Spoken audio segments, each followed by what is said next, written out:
నమస్తే. ప్రస్తుతం మనతో పాటు ప్రముఖ ఆధ్యాత్మికవేత్త, ఆస్ట్రాలజర్ రవిశంకర్ శర్మ గారు మనతో ఉన్నారు. గురుగారితో మాట్లాడేద్దాం. నమస్కారం గురుగారు. నమస్తే అండి. గురుగారు, మే నెలలో రాహు కేతువు 2 గ్రహ మార్పులు కూడా జరగబోతున్నాయి. సో ఈ గ్రహ మార్పులు ఎంతకాలం ఉండబోతున్నాయి? వృశ్చిక రాశి వారికి ఈ టైం పీరియడ్లో ఓవరాల్గా ఎలాంటి ఫలితాలు ఉంటాయి, ఎలాంటి జాగ్రత్తలు తీసుకోవాలి గురుగారు? తప్పకుండా ఈ యొక్క సంవత్సరం మనం గమనించినట్లయితే జరిగేటువంటి గ్రహ మార్పుల్లో మూడో అత్యధికమైనటువంటి మార్పు, అంటే మేజర్ ట్రాన్సిట్గానే చెప్పచ్చు. అతిపెద్ద గ్రహ మార్పులో వచ్చేటప్పటికి రాహుకేతువుల యొక్క మార్పు. రాహు మనం గమనించినట్లయితే రాహు యొక్క స్థితి, తన యొక్క స్థితి వచ్చేటప్పటికి ఇప్పుడు పంచమంలో సంచారం చేస్తున్నాడు. అంటే ఈ యొక్క రాశి వారికి తను మీనరాశిలో ఉన్నటువంటి రాహు కుంభరాశిలోకి మే 18వ తారీఖున మారబోతున్నాడు. అదేవిధంగా కేతువు యొక్క సంచారం జరుగుతున్నది. కేతువు తను లాభస్థానాల్లో ఇన్ని రోజులు యోగకారకమైనటువంటి ఫలితాలు ఇచ్చినటువంటి కేతువు రాబోతున్నటువంటి రోజుల్లో తన యొక్క మార్పు అనేది రాజ్యస్థానాల్లోకి, అంటే సింహరాశిలోకి మారబోతున్నాడు. ఈ యొక్క మార్పు ఒకటే కాదు, ఈ యొక్క సంవత్సరం మనం గమనించినట్లయితే గురువు లోహమూర్తిగా అష్టమంలోకి మారుతున్నాడు. దాని గురించి పూర్తి వీడియో చేయడం జరిగింది. గురువు యొక్క స్థితి వచ్చేటప్పటికి మనకు ఈ సంవత్సరం ఈ రాశి వారికి 3 నెలల పాటు అక్టోబర్ నుంచి డిసెంబర్ వరకు అనుకూలమైనటువంటి ఫలితాలు ఇస్తాడు. అదేవిధంగా ఇప్పుడు శని యొక్క స్థితి కూడా అంత అనుకూలంగా లేదు. ఈ రాశి వారికి పంచమంలోకి శనిగ్రహ సంచారం జరుగుతున్నది. ఖర్చుకారకమైనటువంటి స్థితిలో ఉండేటువంటి ఈ యొక్క శనిగ్రహ సంచారం. ఇక రాహు ఎప్పుడైతే చతుర్థంలో సంచారం చేస్తుంటాడో రాహు బాత్ శని బాత్ అంటారు అన్నమాట. అంటే శని ఎటువంటి ఫలితాలు ఇస్తాడో రాహు కూడా అటువంటి ఫలితాలు ఇస్తాడు. అంటే అర్ధాష్టమ శని ప్రభావం అయిపోయింది అని చెప్పి మనం అనుకున్నప్పటికీ కూడా రాబోతున్నటువంటి 1.5 సంవత్సరం పాటు, అంటే మే 18వ తారీఖు నుండి రాబోతున్నటువంటి డిసెంబర్, అంటే 2026 డిసెంబర్ 5వ తారీఖు వరకు కూడా, అంటే 1.5 సంవత్సరం పాటు కూడా ఈ యొక్క రాశి వారికి దీని యొక్క ప్రభావం అనేది ఉంటుంది. ముఖ్యంగా ఇంచుమించు అర్ధాష్టమ శని ప్రభావమే ఉంటుంది. ఖర్చు కొంచెం ఎక్కువగా ఉంటుంది. కొన్ని కష్టాలు, అనుకోని కష్టాలు ఎదురవటం అనేది జరుగుతూ ఉంటుంది. కాబట్టి జాగ్రత్తగా ఉండాలి. ముఖ్యంగా అధికమైనటువంటి ఖర్చు పెట్టడం అనేది తగ్గించుకోవాలి. ఖర్చు విషయంతో పాటు గృహాన్ని నాశనం చేసుకున్నటువంటి కొన్ని నిర్ణయాలు తీసుకోవద్దు. ఏవైతే సొంత గృహాన్ని నాశనం చేసుకున్నటువంటి నిర్ణయాలు ఎలాంటివి ఉంటాయంటే, కోర్టుకి భార్యాభర్తలు మధ్య జరిగేటువంటి చిన్న చిన్న సమస్యలు మరియు వీటి వల్ల కోర్టుకు వెళ్ళటం కానీ, ఖర్చు పెట్టి డబ్బు సరిపోక సొంత ఇంటిని అమ్ముకోవటం కానీ, ఇలాంటి పరిస్థితులు చేసుకోవద్దు. ఈ యొక్క పరిస్థితులు చేసుకోకుండా జాగ్రత్తగా ఉండండి. ఉన్నటువంటి డబ్బును మొత్తం స్పెక్యులేషన్స్లోనూ ఇన్వెస్ట్మెంట్ చేయటం, స్పెక్యులేషన్స్ అంటే స్టాక్ మార్కెట్లో ఇన్వెస్ట్మెంట్ చేయటం, మోసపూరితమైనటువంటి మాటలను నమ్మి డబ్బులు తీసుకువెళ్ళి చేసేటువంటి వారి చేతుల్లో పెట్టడం, ఇలాంటి పనులు చేసుకోవద్దు. ఇలాంటి పనులు చేసుకోకుండా జాగ్రత్తగా ఉండండి. ఖర్చుకారకమైనటువంటి స్థితిగా ఉండే విధంగా ఉంటుంది ఇక రాబోతున్నటువంటి వృశ్చిక రాశి వారికి పరిస్థితి యొక్క పీరియడ్. అంటే ఇక్కడ ఉద్యోగపరంగానూ కొంచెం క్లిష్టమైనటువంటి పరిస్థితి. ఇక్కడ ఉందామా వద్దా, ఇక్కడ మారదామా అనేటువంటి ఆలోచనలు కలిగిస్తూ ఉంటాడు. ఈ రాశి వారికి అక్టోబర్, నవంబర్, డిసెంబర్ ఈ 3 నెలలు అనుకూలంగా ఉంటుంది. మళ్ళీ ఉద్యోగపరంగా అనుకూలంగా ఉంటుంది. ప్రథమార్థంలో ఎక్కువగా ఉంటుంది. మే 18 నుండి కొంచెం కష్టసాధ్యంగానే ఉంటుంది. ముఖ్యంగా వచ్చినప్పటికీ వైవాహిక జీవితంలోనూ మరియు అదేవిధంగా పిల్లల గురించి ఎక్కువగా ఆలోచన ఉంటుంది. పిల్లలు ఎలా సెటిల్ అవుతారు జీవితంలో, వారి జీవితంలో మంచి ఉన్నత స్థాయికి వెళ్తారా వెళ్ళరా, వాళ్ళకి వివాహాలు ఎలా చేయాలి, ఇలాంటి ఆలోచనలు అనేవి ఎక్కువగా ఎఫెక్ట్ చేసే విధంగా ఉంటుంది. ఈ రాశిలో ఉండేటువంటి వారు ముఖ్యంగా ఈ యొక్క సంవత్సరంలో కొత్తగా వ్యాపారాల కోసం ఎక్కువగా ఆతృతపడి ఇన్వెస్ట్మెంట్స్ భయంకరంగా చేయొద్దు. ఎందుకంటే సమయం అంత సానుకూలంగా లేదు. ఆ విషయాన్ని గమనించుకొని దాని తర్వాత ముందుకు వెళ్ళాలి. ఈ రాశిలో ఉండేటువంటి వారు ముఖ్యంగా ఈ యొక్క సంవత్సరంలో ఏవైతే ఉన్నటువంటి స్థితిని, ఏదైతే స్టేటస్ కో అంటే ఉన్నటువంటి స్థితిని కొనసాగించుకుంటూ కొన్ని రోజులు ముందుకు నెట్టుకుంటూ వస్తే నెక్స్ట్ రాబోతున్నటువంటి సంవత్సరం చాలా అనుకూలంగా రాబోతున్నది. ఎందుకంటే ఇప్పుడు ఈ రాశి వారికి లోహమూర్తిగా గురువు మారటం అనేది ఒక మెయిన్ డిసడ్వాంటేజ్. విద్యార్థుల మీద ప్రభావం అనేది ఉంటుంది. విద్యార్థులు ఎక్కువగా కాన్సన్ట్రేట్ చేసి చదవాలి. వారితో పాటు ఈ యొక్క రాశిలో ఉండేటువంటి వారు సంతాన సంబంధితమైన విషయాల గురించి ఎక్కువగా ఆలోచన అనేది ఉంటుంది. పిల్లల ఎదుగుదల మరి పిల్లల గురించి ప్రయత్నాలు చేసేటువంటి వారికి కూడా ఏదో ఒక అవరోధం కలగటం అర్థం కానటువంటి వ్యవహారంగా ఉంటుంది. చేస్తున్నటువంటి ఉద్యోగంలో ప్రెజర్ అనేది కొంచెం ఎక్కువగా ఉంటుంది. ఈ ప్రెజర్ రిలీఫ్ గతంలో లేనటువంటి ప్రెజర్ కొత్తగా వస్తుందన్నమాట. దాని యొక్క ప్రభావం అనేది కొంచెం ఎక్కువగా ఉంటుంది. ఈ యొక్క ప్రభావం కొంచెం రిలీఫ్ అయితే బాగుండు అనేటువంటి ఆలోచనలకి ఉంటూ ఉంటారు.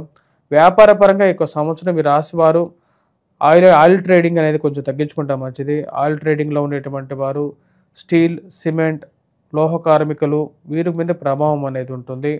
గోల్డ్ సంబంధితమైన విషయాలు అయితే కొంచెం బెటర్మెంట్ అనేది అక్టోబర్, నవంబర్, డిసెంబర్లో గోల్డ్ కానీ, పుస్తకాలు కానీ, లేకుండా ఉంటే పేపర్ ట్రేడింగ్ కానీ ఇవి కొంచెం అనుకూలమైనటువంటి ఫలితాలు ఇచ్చే విధంగా ఉంటాయి.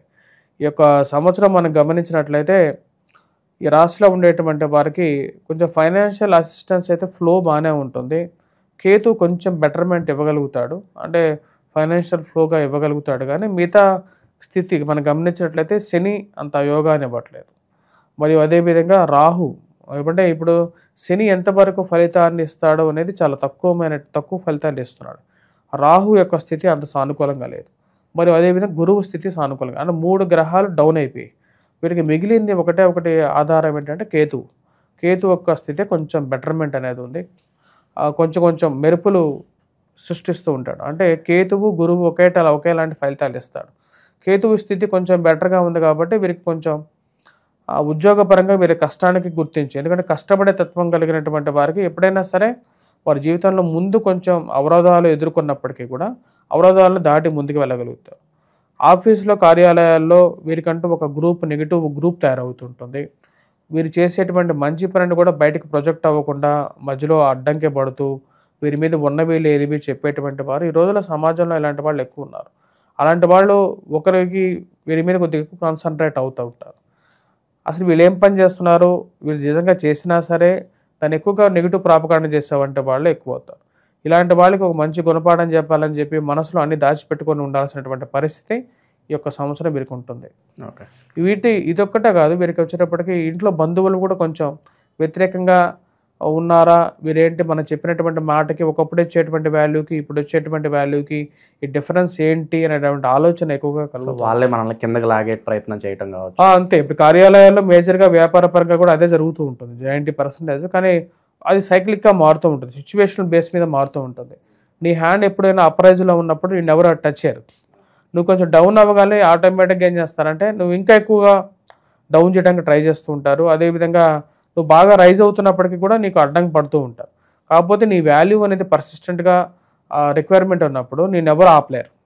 అంటే ఇప్పుడు ఎవరైనా సరే ఒక మనిషికి బాగా పేరు వచ్చింది అనుకోండి, ఆ పేరు ఎలా వస్తుంది, తనకు ఉండేటువంటి స్పెసిఫిక్ టాలెంట్ వల్ల వస్తుంది.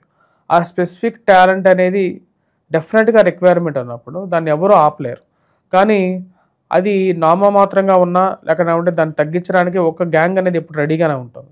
అంటే అసూర్య, ఈ రోజుల్లో అసూర్య అనేది ఇట్ ఇస్ 90% ఆక్యుపైడ్ కదా సొసైటీలో. నీకే ఎందుకు ఇవ్వాలి, నీకే ఎందుకు బాగుపడాలి, వాడు నీకు చేయటం వల్ల వాడు నాకేంటి అడ్వాంటేజ్ అనేటువంటి మనస్తత్వాలు ఈ రోజుల్లో అన్ని చోట్ల ఉన్నాయి. నీకు చేయటం వల్ల నాకేమొస్తుంది, నీకన్నా నేను వేరే వాడికి చేయొచ్చు కదా అనేటువంటి ఆలోచనలు ఎక్కువ ఉన్నాయి.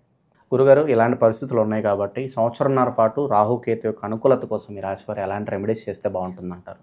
ఈ యొక్క సంవత్సరం ఈ రాశిలో ఉండేటువంటి వారు రాహు యొక్క స్థితి అంత అనుకూలంగా లేదు, కేతువు కూడా అంత పూర్తి అనుకూలత లేడు. సంపాదన సృష్టించేటువంటి స్థితిలో కేతువు ఉన్నప్పటికీ కూడా ఈ రాశిలో ఉండేటువంటి వారు కష్టాల నుంచి విముక్తి కోసం ముఖ్యంగా వచ్చేటప్పటికీ రాహు గ్రహ మంత్ర జపం చేసుకోవాలి, దుర్గా అమ్మవారిని ఎక్కువగా పూజించాలి, మరియు అదేవిధంగా సుబ్రహ్మణ్యేశ్వర స్వామి ఆరాధన చేసుకోవాలి. ముఖ్యంగా ఇక సుబ్రహ్మణ్యేశ్వర స్వామి అంటే కుక్కే సుబ్రహ్మణ్యేశ్వర స్వామికి లేకపోతే ఇంట్లో సుబ్రహ్మణ్యేశ్వర స్వామి ఉన్నా సరే ఆయనకి అభిషేకం చేయించుకోవచ్చు. షష్ఠి పూట ఉపవాసం ఉండొచ్చు. అంటే పంచమి నాడు ఈ శాస్త్రం ఏం చెప్తుందంటే షష్ఠి రోజు ఉండేటువంటి ఉపవాసానికి విశేషమైనటువంటి ఫలితం ఉంటుంది. షష్ఠి నాడు ముఖ్యంగా వచ్చేటప్పటికి ఉదయం పూట మొత్తం ఉపవాసం ఉండి రాత్రిపూట భుజించాలి. మరియు అదేవిధంగా ఇలాంటి ఉపవాస దీక్ష చేసినటువంటి వాడికి రాహు యొక్క ప్రభావం అనేది కూడా తగ్గుతూ ఉంటుంది. ఇదే శాస్త్రం చెప్పింది. దాంతోపాటు ఈ రాశిలో ఉండేటువంటి వారు సుబ్రహ్మణ్యేశ్వర స్వామికి అభిషేకం, పంచామృత అభిషేకం చేయండి. పంచామృత అభిషేకం చేసుకున్నా సరే బాగుంటుంది.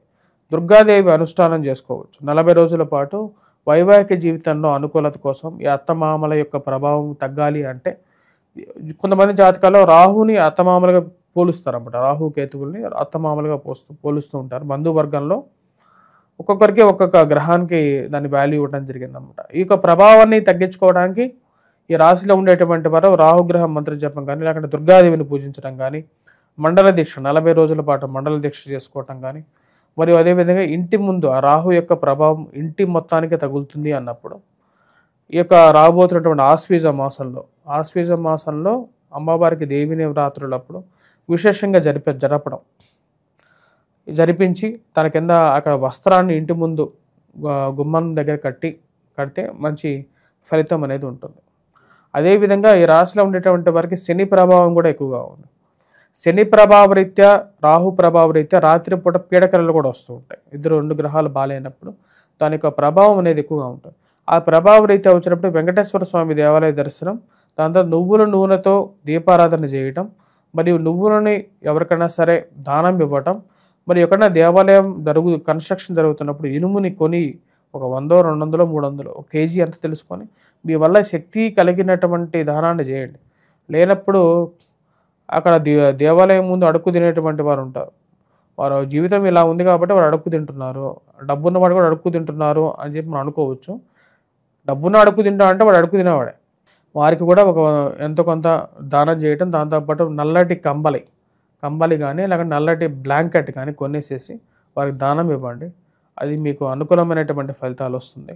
వాటితో పాటు వీధి కుక్కలు ఏవైతే ఉంటాయో, వీధి కుక్కలకి గోధుమతో చేసినటువంటి పదార్థాలు అంటే చపాతీలు కానీ, బిస్కెట్లు కానీ, ఇలాంటివి ఏదైనా సరే కొని దానం చేయండి. ఇది కొంచెం అనుకూలతను ఇవ్వగలుగుతుంది. సో ఓవరాల్గా ఈ సంవత్సరంన్నర పాటు ఈ రాశి వారికి ఎలా ఉంటుంది, ఎలాంటి జాగ్రత్తలు తీసుకోవాలి, చాలా బాగా వివరించారు గురుగారు. ధన్యవాదాలు.